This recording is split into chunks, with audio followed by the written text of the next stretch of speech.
sommaire de votre semaine à Verrières. Cérémonie du 11 novembre. Travaux dans la ville. Quelques dates à retenir.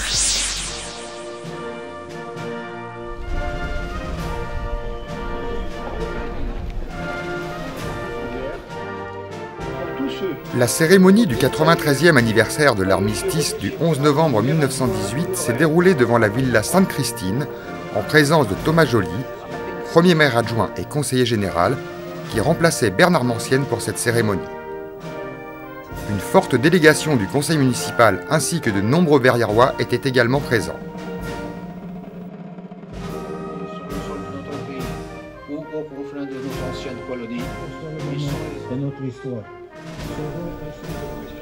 Les élèves et les enseignants des écoles de Verrières se sont recueillis pour perpétuer le souvenir de la souffrance de nos poilus et ainsi transmettre un message de paix universelle. Puis ce fut les dépôts de gerbe.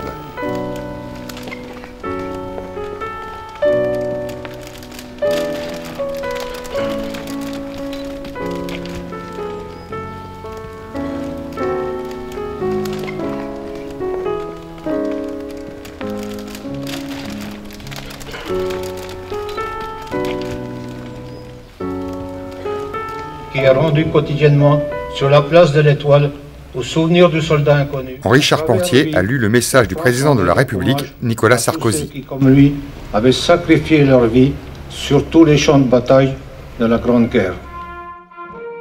Du 11 novembre 1918. Monsieur Cotissier a lu celui de l'Union française des anciens combattants de la guerre d'Algérie. Ce jour-là, l'Allemagne a reconnu sa défaite. Aujourd'hui, Thomas Joly a pris la parole. Les noirs de l'histoire de notre pays se sont tus avec la disparition en 2008 du dernier poilu, Lazare Ponticelli. Plus personne ne pourra désormais témoigner de ces 4 années de guerre si sanglantes et si sanguinaires qu'on les qualifia de boucherie. Les chorales ont interprété l'hymne européen.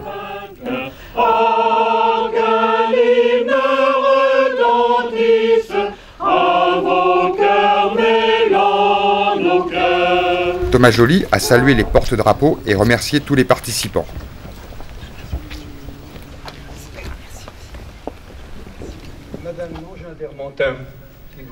Une passation de drapeaux a eu lieu entre Madame Marie Equet, qui quitte Verrières, et François Vedel, qui représente les scouts unitaires de France. La cérémonie s'est prolongée à la villa Sainte-Christine, où Madame Equet a reçu la médaille de la ville.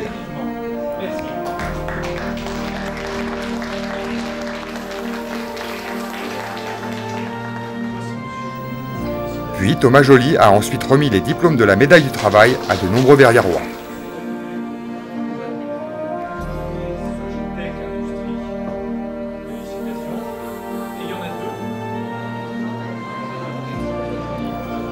Une fois encore, ce rassemblement patriotique a réuni de nombreux Verriérois autour de la flamme du souvenir.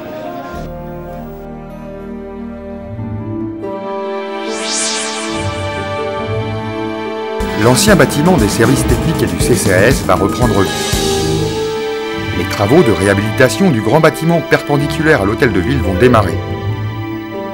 Accueillant anciennement les services techniques et les bureaux du Centre communal d'action sociale, cette grande bâtisse gardera tout son esprit d'antan, en parfaite harmonie avec son environnement.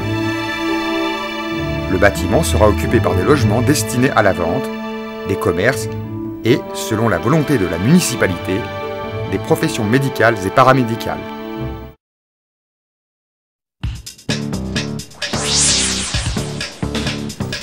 La création d'un collecteur d'eau usée pour l'extension du gymnase Jean Mermoz est en cours de réalisation. Dans le cadre du développement durable, une mise en séparatif des réseaux d'assainissement est par la même occasion mise en chantier. Le temps de réalisation du chantier durera un trimestre.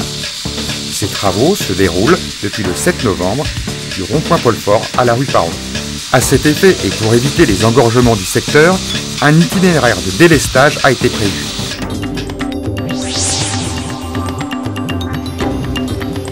L'extension du gymnase Jean Mermoz est un chantier important qui durera jusqu'en juillet 2012. Cette extension de gymnase s'inscrit dans une démarche haute qualité environnementale par sa conception, ses matériaux, son isolation, son éclairage basse consommation et par son système de chauffage au bois. L'eau de pluie de ce nouveau bâtiment sera récupérée. En parallèle, un doublage de l'isolation du bâtiment par l'extérieur, un changement des vitrages, la mise en place de systèmes rayonnants à eau chaude seront réalisés sur l'actuel gymnase Jean Mermoz. L'agenda, quelques dates à retenir. Dimanche 27 novembre à 11h, Didier Le Sourd de la compagnie Minuit Zéro, à l'occasion d'une lecture brunch, parlera du vin. Les mardis de Verrières reçoivent Bertrand Barré, conseiller scientifique d'Areva, qui parlera de l'accident de Fukushima et de ses répercussions. Cette conférence sera accompagnée d'une projection audiovisuelle. Samedi 3 et dimanche 4 décembre, Verrières accueille le marché de Noël, une occasion de préparer les fêtes de fin d'année près de chez soi. Dans votre prochaine semaine à Verrières, Les jobs d'hiver.